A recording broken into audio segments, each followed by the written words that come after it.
કળિયુગનું પહેલું લક્ષણ કે કળિયુગનો માણસ ખોટું બહુ બોલે, ડગલે ને પગલે, સહેજ પણ એને બીક નહીં. જે સત્યને ખાતર આ દેશની અંદર રઘુવંશનો રાજા હરિશ્ચંદ્ર એ કાશીની બર બજારમાં વેચાઈ ગયા, પણ અસત્ય ન બોલ્યા. તો એ જ ધરતીમાં જન્મેલા અને એના જ વારસદારો થઈ અને કળિયુગના માણસો પોતાની ખીચડી પકવવા માટે થઈ, પોતાનો સ્વસ્વાર્થ સિદ્ધ કરવા માટે થઈને દિવસમાં 10-10 વખત ખોટું બોલે. આ તો ઓછો આંકડો આપ્યો. ઘણાને ખોટું ન બોલે ત્યાં સુધી ખાવાનું પચે નહીં, આવા લોકો હોય છે. એટલે પહેલું લક્ષણ એ જ બતાવ્યું. પછી તપ કરવું ન ગમે. પવિત્રતા તો કોઈને નથી ગમતી. આપણે એને આચાર વિચાર નિયમ ધર્મ નાવું ધોવું થોડી પવિત્રતા, તો એ આજના સમાજને બિલકુલ ગમતી વાત નથી. એને એવું લાગે કે આવું બધું શા માટે, છૂટા ચરવા દો, મન ફાવે એમ ફરવા દો, તો જ આજના સમાજને ગમે છે. કારણ કે કળિયુગ ચારેય બાજુ ઘેરી વળ્યો છે. કોઈનામાં દયા નથી, પોતાના પૂરતો જ સ્વાર્થ, બાકી બીજા ઉપર દયા જેવું રહ્યું નથી. વળી દાનમ ન વિદ્યતે, તો કોઈને કાંઈ દેવું. અત્યારે તમે આ સમયની અંદર જુઓ ને તો કળિયુગના 4,32,000 વર્ષ એને આપેલા છે. તો એમાં એના 5,300 જેવા વર્ષ હજી થયા. કેટલામાંથી? 4,32,000 માંથી 5,000 વર્ષ ઉપર 300 એવા વર્ષ હજી થયા છે. અને એટલા માટે સત્ય નથી, તપનું, પવિત્રતાનું, દયાનું, આવું બધું થોડું થોડું ઓછું થયું છે. પણ એક વસ્તુ રહી છે, દાન. આ દેશનો માણસ એમાં ક્યારેય પણ પાછો પડતો નથી. પણ હજી વર્ષો બહુ બાકી છે. જ્યારે પૂરું થશે ત્યારે કાંઈ પણ બાકી નહીં રે. પૂરો હજુ તો કળિયુગ પારણિયામાં સૂતો છે, પણ એણે હજી આંખ ઉગાડી. તમે વિચારો કે આંખ ઉગાડશે, બે બાજુથી ઓલું આમ પકડીને બેઠો થશે, પછી નીચે ઉતરશે, પછી ભાખોડિયા બેર ચાલશે, પછી પાપા પગલી માંડશે, ને પછી જ્યારે યુવાની આવશે ને દોડશે. તે દિવસે તો શાસ્ત્રો એમ કહે છે કે 12 ગાવે છીંક આવે ત્યારે નામ લેનારો એકાદો વ્યક્તિ કદાચ હશે, બાકી એમ જ કહે છે કે હું ઈશ્વર બીશ્વરમાં માનતો જ નથી. આવો ભયંકર કળિયુગ આવશે. પાપાચારથી માણસને પાપ પુણ્યનો કોઈ ભેદ નહીં રહે. એના મનમાં આવે એ પાપ ને એના મનમાં આવે એ પુણ્ય. કોઈ શાસ્ત્રોની મર્યાદાઓ ઊભી નહીં રહે. કળિયુગના લોકો પેટ ભરા, આળસુ. બોલો આટલું તમે દોડો તોય શું કીધું? આળસુ છે. વળી મંદ બુદ્ધિવાળા. તમે તમારી જાતને કોમ્પ્યુટર જેવા મગજ માનો છો, પણ ભાગવત એમ કે છે કળિયુગના લોકો મંદ બુદ્ધિવાળા છે.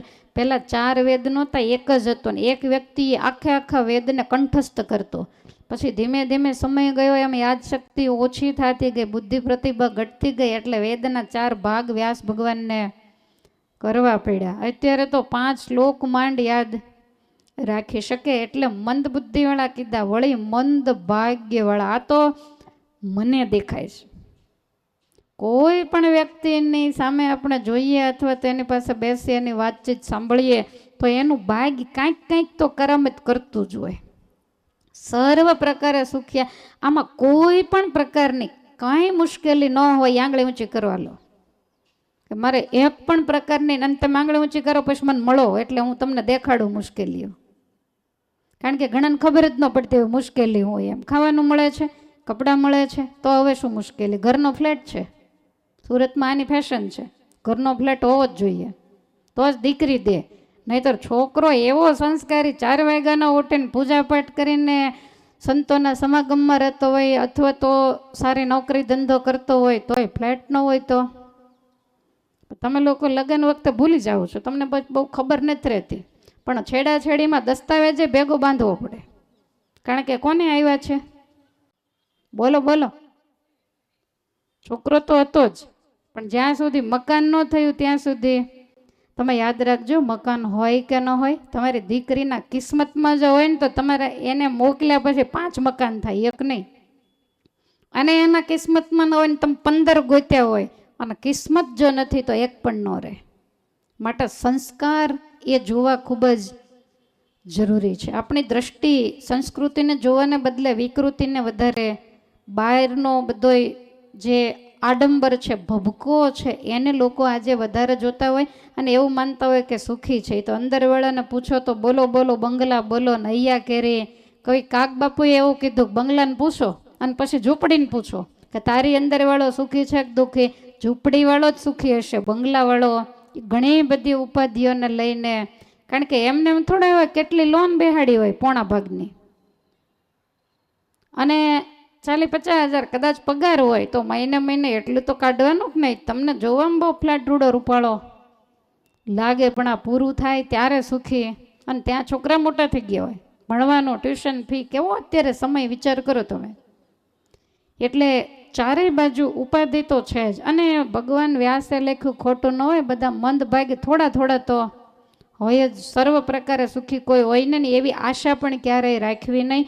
અને દરેક લોકો નાના મોટા રોગથી પીડાયા, ભાગવતમાં લખ્યું છે. તો તમારે શું કરવાનું આવવું જોઈએ? માથું દુખે ને ગોઠણ દુખે ને કરતા ભાગવતમાં લખ્યું થોડું ખોટું પડે. આજ નહીં તો કાલ હાઇબ્રિડ બધા ખોરાક થઈ ગયા, દવાઓ વાળા બીજું ત્રીજું, એને કારણે શરીરોની અંદર પણ નુકસાન થતા હોય, નાની ઉંમરે ઘરડા થઈ જવાતું હોય છે. એટલે આ બધા જ ભાગવતમાં લખેલા જે લક્ષણો છે અત્યારે આપણને દેખાઈ રહ્યા છે. સંતો પાખંડી થઈ ગયા એવું લખ્યું છે આમાં, ખાલી દેખાડો વધારે, અંદર કાંઈ નહીં. વૈરાગીઓ ગ્રસ્ત જેવા થઈ ગયા. આજે તમારા ગ્રસ્તના ઘરમાં સાહેબી ન હોય એટલે અમારા મંદિરોમાં, મઠોમાં ને સંસ્થાઓમાં હોય છે. આ કળિયુગનું લક્ષણ છે. નહીતર સાધુએ તો બધું છોડી અને વિરક્ત રહેવાનું હોય, ભિક્ષાવૃત્તિ કરીને ભોજન કરવાના હોય. પણ આ બધા કળિયુગના પ્રભાવ દરેક ઘરમાં સ્ત્રીઓનું ચાલે છે. સગા ભાઈને કોઈ નથી પૂછવા જતું, શાળાને પૂછવા જાય. ભાઈ હારે ન બનતું હોય અને શાળાને પૂછવાનું ઘરે ઉપાધિ થાય એટલે એને જવું જ પડે. તો ઘણા બધા લક્ષણો લખ્યા છે, મારી પાસે સમય નથી. સ્ત્રી અને પુરુષમાં પરસ્પર ઝઘડા દિવસ ઉગે ને થાય, અને છતાં એમને પછી ગાડું ગબડાવે જાય. આ ભાગવતમાં લખેલું કળિયુગનું મેં શ્લોક સહિત પ્રમાણો લખ્યા છે. તો સુતપુરાણી કહે છે કે આજે કોઈ યોગી સિદ્ધ જ્ઞાની સારી ક્રિયા કરનારા કળિયુગની અંદર નથી, એવું નારદજી કહે છે. નારદજી કે મેં આવું બધું જોયું ને એટલે હું બહુ ઉદાસ થઈ ગયો કે આ ભારત દેશ જેના અધિપતિ ભગવાન નરનારાયણ દેવ અને એની આ દશા, અને એને કારણે હું અતિ દુઃખી થયો. ને ફરતો ફરતો જ્યારે હું વૃંદાવનમાં ગયો ને ત્યારે મેં ત્યાં સાક્ષાત ભક્તિ દેવીને જોયા. ભક્તિ દેવી યુવાન હતા પણ એના 2 દીકરાઓ વૃદ્ધ હતા. મા યુવાન અને દીકરાઓ વૃદ્ધ. એના દીકરા કયા? હવે થોડું થોડું તમારે કહેવું જોઈએ. જ્ઞાન અને વૈરાગ્ય. નારદજીએ ખૂબ મહેનત કરી પણ જ્ઞાન અને વૈરાગ્ય છે એ યુવાન ન થયા, આંખો ન ખોલી બેઠા ન થયા. અને છેવટે સનત કુમારોના કહેવાથી ગંગાજીના પવિત્ર કિનારે હિમાલયની કંદરામાં આનંદ તટ પર સનકાદિકોએ ભાગવત ભાગીરથી સંભળાવી, એની ગાથા સંભળાવી. અને એ કથાનું મંગળાચરણ થયું એટલે જ્ઞાન અને વૈરાગ્ય ભક્તિ સહિત ત્યાં આવીને બેઠા. ભાગવત પુરાણ પૂર્ણ થયું, એની વૃદ્ધાવસ્થા જતી રહી અને જ્ઞાન અને વૈરાગ્ય યુવાન થઈ. આપણે અંદર જ્ઞાન વૈરાગ્ય છે પણ ગરડા થઈ ગયા, બિચારા ઊભાઈ નથી થઈ શકતા. પણ એને ભાગવતની કથા સંભળાવવામાં આવે તો એ ધીમે ધીમે, કારણ કે આ વૈરાગ્ય શાસ્ત્ર છે, જેટલા જેટલા ચરિત્રો તમે સાંભળો એમાંથી આપણને વૈરાગ્ય ઉત્પન્ન થાય એવું છે. નારદજીએ ખૂબ ભક્તિનો મહિમા ગાયો છે. જ્ઞાન અને વૈરાગ્ય યુવાન થયા, બધાને ખૂબ આનંદ થયો. નારદજી પોતાને સ્થાને ગયા છે.